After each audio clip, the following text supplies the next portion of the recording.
Olá, sejam bem-vindos aqui ao canal Filosofia Sem Hipocrisia e como eu havia dito no outro vídeo, hoje a gente vai falar um pouquinho sobre a matemática do amanhã, que você encontra esse conceito aí num livro importantíssimo que é Em Busca do Tempo Perdido, para quem gosta de literatura. Aproveitar e mandar um abraço forte aí pro meu amigo Ricardo Quintiliano. Eu havia dito no vídeo passado que eu falaria sobre essa matemática do amanhã e ele ficou muito interessado. O Ricardo, que é professor de matemática, né, e também gosta muito aí, de estudar o indivíduo de uma forma geral, né, então daqui a pouquinho eu vou falar mais sobre isso e, lógico, sobre a matemática do amanhã. Primeiro eu queria falar que eu estou estudando Proust, né, estou no segundo volume ainda, Em Busca do Tempo Perdido, né, a grande obra, né, do Proust. Ele chegou a escrever poucas coisas antes, né, mais artigo de jornal, chegou a escrever até um livro antes, mas a grande obra mesmo do Proust foi Em Busca do Tempo Perdido, que ele dividiu em 7 volumes. E eu estou estudando, comecei a estudar agora Proust, agora não, né, desde dezembro de 2019 que eu estou estudando Proust. É um estudo mais detalhado, né, mais difícil de ser feito, mas eu estou estudando Proust dentro do materialismo, né, dentro da filosofia materialista. Eu estou tentando alinhavar a filosofia materialista com, né, a escrita do Proust, com o que o Proust fala. Eu tenho já uma teoria, mas, né, não posso afirmar essa teoria porque eu estou terminando o segundo volume de 7. Para você ter uma noção, a obra toda, né, do Em Busca do Tempo Perdido dá cerca de 2.450 páginas. Eu estou aí nas 660. Estou terminando o segundo volume ainda. Tem muita coisa para ser lida e, é lógico, para ser estudada com relação a Proust. Eu comecei a gostar de Proust lendo Deleuze, né? O Anti-Édipo, ele cita Proust. E aí depois eu fui pesquisar mais. O Deleuze escreveu livros, um livro em especial, né, sobre Proust, que é Proust e os Signos. Só que esse livro eu não li, né? Eu conheço um pouco também do que o Deleuze fala do Proust, assistindo algumas aulas do Roberto Machado, um filósofo da Federal do Rio de Janeiro. Aliás, muito bom se você quiser aí saber um pouco mais de filosofia, Deleuze, Foucault, né, e alguns outros, principalmente Deleuze e Foucault, te aconselho a você assistir. E Nietzsche, né, são os 3 principais assim, aulas excelentes que você encontra do Roberto Machado sobre Foucault, Deleuze e Nietzsche. Aconselho muito, que você vai ter uma noção melhor desses pensadores tão difíceis, né? Foucault é muito difícil, Deleuze também não é muito fácil, Nietzsche também não, então Roberto Machado aí talvez seja importante, né? Um viés importante para você aí começar a entender esses autores, esses pensadores, né? E aí eu fui então entrar nesse meio, porque eu gostei muito do Proust nesse sentido, e falei, nossa, mas isso tem muito a ver com a filosofia materialista. E aí nós tivemos aqui já palestras sobre Proust, né? E eu entendi que dá para alinhavar o Proust com a filosofia materialista. E nas primeiras páginas, né, para a gente entender um pouco do Proust, para eu chegar na matemática do amanhã, são 6 no Caminho de Swan, que é o primeiro livro, né, que é o autor, né, que é uma narrativa, ele contando a história dele, né? Então, o primeiro livro, No Caminho de Swan, é a infância dele. A infância do narrador, principalmente, né, morava em Paris, mas ia muito a Combray, que era uma cidade do interior, que ele ia passar lá as férias, muitas vezes, lá em Combray. E aí, as 6 primeiras páginas é dele acordando em Combray, né, numa das férias que ele foi passar lá. Então, só para a gente entender que o Proust ele é muito ligado às sensações, né? Ele dá muito valor às sensações. Então, é só a pessoa acordando, o narrador acordando. Até agora não apareceu o nome do narrador, né? A gente sabe o nome do narrador porque, né, a gente já leu algumas coisas falando Em Busca do Tempo Perdido, né, que o narrador chama-se Marcel. Mas até agora, até a página 660 e poucas, ainda não apareceu o nome do narrador, né? Então é ele acordando E aí toda a sensação do acordar, daquela coisa de o corpo ainda, né, meio sonolento, meio anestesiado, querendo acordar, né, a mente acorda e o corpo ainda está num movimento letárgico, né? Então é muito a questão da sensação.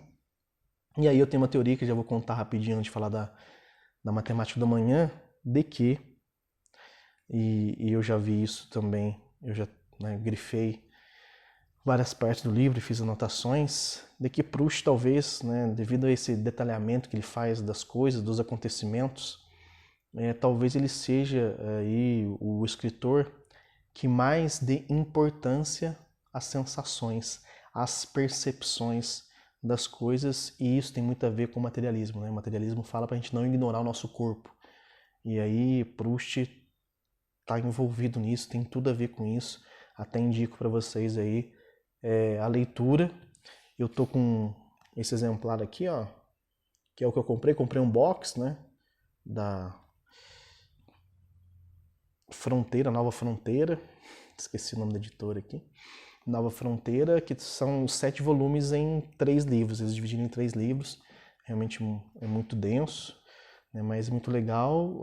A tradução do Fernando Pai, tem uma tradução que eu indico também, que é do Mário Quintana, mas o livro do Mário Quintana, a tradução do Mário Quintana, você não vai encontrar livro novo, né? Somente em sebo mesmo, já é uma coisa mais rara com relação a esse livro, né, com tradução do Mário Quintana, mas, né, só de ser o Mário Quintana, a gente também recomenda a leitura. E aí, para mim, então, né, eu acho que o Proust está muito ligado com a filosofia materialista, e é lógico que depois eu vou desenvolver, eu vou estudar Proust ainda todo esse ano, porque, né, eu devo acabar de estudar toda a obra só no final do ano, e aí sim vou fazer um vídeo mais elaborado para falar sobre Proust e a filosofia. Mas de qualquer forma eu queria falar hoje rapidinho para você da matemática da manhã, né? E como ele trata isso, né? Já é no segundo livro que ele traz esse conceito. Ele traz outros conceitos, a questão do amor, como o amor moderno, isso Deleuze já falava, né? De como ele trata o amor, que é uma coisa muito moderna, né? O amor na questão de posse, né? Então o Proust traz muito isso. E esse conceito interessante da matemática do amanhã, né, que ele está na praia e ele fala disso quando encontra algumas mulheres numa cidade, ele está em Baalbek, e aí depois ele vai para uma cidade vizinha, uma cidade onde já tem mais agito, né, de adolescentes, ele já está adolescente no segundo livro, e aí ele vai contar das aventuras lá com as mulheres, né, ele chegando nos restaurantes, né, badalados, e as mulheres bonitas que ele vê, e aí ele fala muito dessa matemática, fala muito assim, né, meia página, mas para a gente entender da complexidade dessa matemática do amanhã, que na verdade, o que a gente faz muito de ficar raciocinando ou racionalizando algo que ainda não aconteceu. Né? O personagem aqui, ele é muito sistemático, né? Ele é muito racional, ele é muito crítico, tem um senso crítico apurado, né? Gosta de peças elaboradas, né? Ele até tira sarro da aristocracia, né, da época e também da burguesia da época, né, falando que é uma vida mundana onde as pessoas sabem das coisas superficialmente só, muito parecido com os dias de hoje, né, com a vida mundana de hoje, mas ele que é muito inteligente, né, ele acaba tirando sarro disso e vê cada personagem, né, totalmente esdrúxulo, né, sendo lá um aristocrata, sendo lá um burguês, e vivendo naquela vida mediana que, né, não sai do lugar. E ele critica muito isso, né, de uma forma bem inteligente, o narrador, que se chama Marcel. Então, essa matemática do amanhã é isso que nós temos de ficar racionalizando amanhã. Todo mundo faz isso, né? Se você vai sair à noite, se você muitas vezes, né, pensa na roupa que você vai colocar, se você gosta de sair bem arrumado, né, ou se você vai sair ao final de semana, você pensa no local que você quer ir. Nós temos isso, né, de tentar programar, de tentar calcular, na verdade é essa, né, tentar calcular o que vai acontecer. Isso é normal. Porque através da razão se tem ação. Então eu raciocino primeiro sobre e depois eu vou agir, né, tentando a ação ser mais próxima possível daquilo que eu raciocinei, né? Então isso nós estamos fazendo o tempo todo. O que às vezes torna-se problema é a gente tentar matematizar esse amanhã que ainda está muito longe, né? Por exemplo, uma pessoa aí com 25 anos, né, tá namorando, todo mundo namorando, papapá, chega a 30 anos, todo mundo já casou, os amigos já casaram, e o rapaz não, ele se sente pressionado, porque o amanhã dele era com 30 anos estar casado e hoje ele não está. Porque muitas vezes quando você, né, calcula ou racionaliza um seu futuro, mesmo que seja daqui 2, 3, 5, 10 anos, ele pode muito bem não acontecer daquela forma, né? E quando nós temos essa mania de matematizar todo o amanhã, todo o nosso amanhã, quando não acontece da forma como nós matematizamos ou calculamos ou utilizamos a lógica ou raciocinamos, nós acabamos por ficar frustrados. Então, a crítica que o Proust faz é dessa matemática do amanhã, né, estar cada vez mais arraigada em nós, né? A gente tentar a todo tempo calcular, explicar, né, buscar sempre um porquê. E o legal é que o Proust escreveu o segundo livro, se não me engano, em 1920, aliás, o segundo livro, A Sombra das Moças em Flor, foi o único que ganhou prêmio em vida, né? Foi o único livro que ele ganhou prêmio em vida, porque Em Busca do Tempo Perdido não foi escrito tudo de uma vez, né? Foram escritos volumes durante tempos, e esse, né, o segundo, A Sombra das Moças em Flor, foi o único que ele conseguiu ganhar um prêmio em vida, né? Então, muito legal. Mostra também, né, que Proust escreve muito bem, né? É quase um poeta escrevendo, né? Porque poeta escreve versos, mas ele escreve frases e orações longas, e é muito lindo de se ler Proust. Inclusive eu leio em voz alta, que realmente é muito gostoso.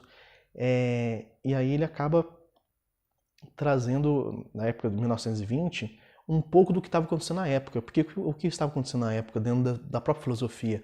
Um cientificismo, né? Uma tentativa de se calcular tudo, ou de se explicar tudo pela matemática, ou de se explicar tudo pela física, né? Pela ciência de uma forma geral.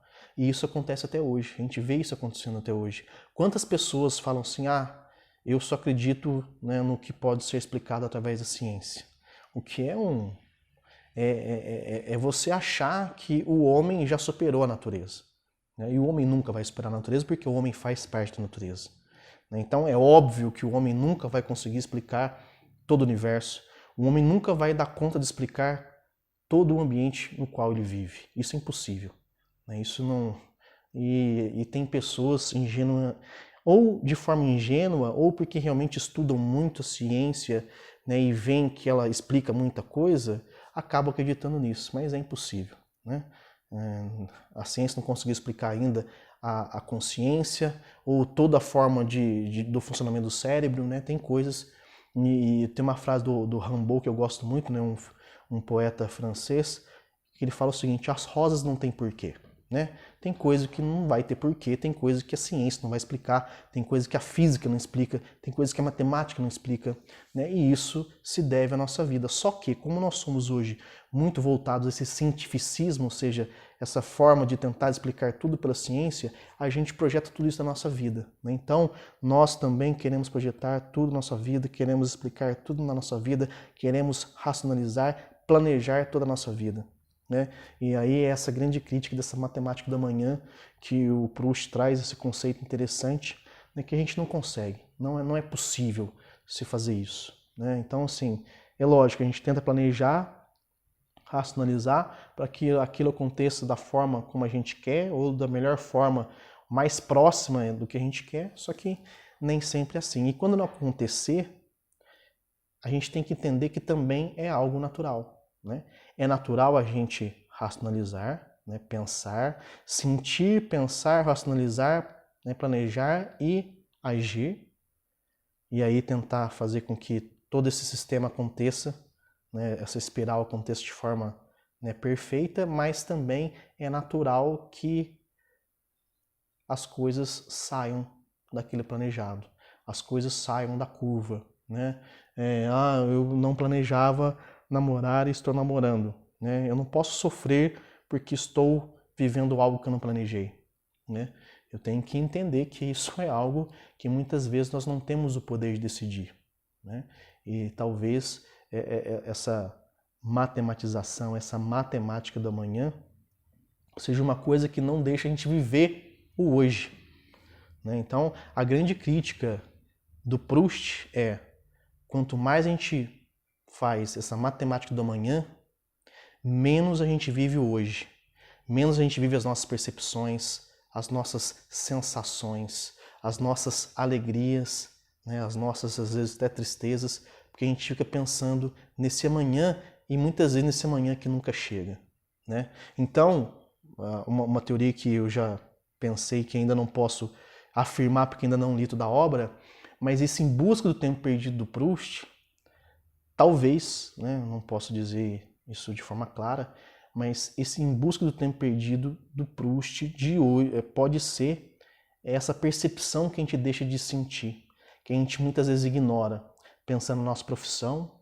né, pensando no que eu tenho que ser amanhã, no que eu estudei para ser e ainda não sou, né, no que eu trabalhei ou criei para ser e ainda não sou, né? Então eu fico muito nesse que eu ainda não sou e me perco, né? E deixo de viver o que eu sou, né? Então esse tempo perdido que talvez o narrador esteja buscando é justamente esse tempo de ser percebido, né?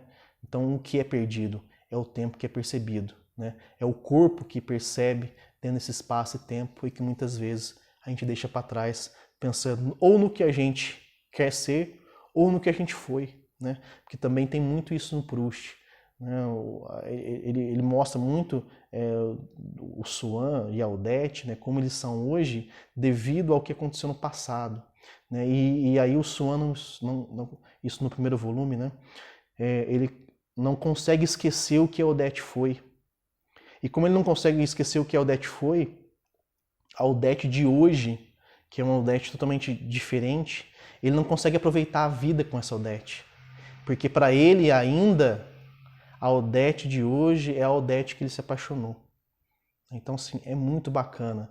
E como a gente, né, vive oscilando entre o futuro, entre aquilo que a gente não é e aquilo que a gente já foi e esquecemos de ver o presente. Então, talvez esse Em Busca do Tempo Perdido seja esse presente percebido que a gente deixa esquecido. Beleza? Muito obrigado aí, a gente volta, né? Não esqueça de se inscrever no nosso canal e a gente volta aí depois falando sobre filosofia, um pouco mais sobre filosofia, deixando de lado a literatura. Beleza? Forte abraço.